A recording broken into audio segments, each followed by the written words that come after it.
ஒரு சேனலில் பார்வதிக்கு ஃபேன்ஸ் மீட் வச்சுருந்தாங்க. அதில் அவங்க அம்மா வந்திருந்தாங்க.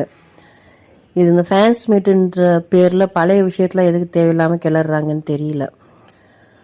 அதுக்கு பார்வதியோட அம்மா என்ன சொல்கிறாங்கன்னா, அந்த இடத்துல அவங்க பொண்ணு வந்து ரொம்ப தைரியமாக செயல்பட்டாங்க அந்த கார் டாஸ்கில் அப்படின்னு சொல்லிட்டு. இது அந்த கார் டாஸ்க் 3 நாளாக அவங்க ரெட் கார்டு கிடச்சிது. பட் ரெட் கார்டு கிடச்சது எங்கே அவங்க மேலே உள்ள கோபம் குறைஞ்சதுன்னா சாண்ட்ராவோட ஓவர் ஆக்டிங்னால.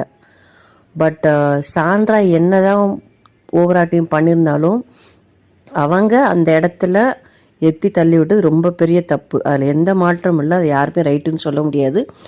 சாண்ட்ரா ட்ராமா பண்ணால அதை மாற்ற முடியாது.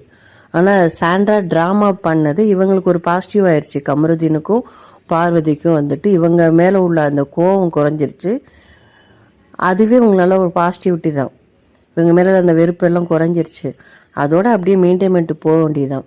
திரும்பி இவங்களே ஃபேன்ஸ் மீட் அப்படின்ற பேரில் இவங்களுக்கே திரும்ப ஆப்பு வைக்கிற மாதிரி இருக்குது.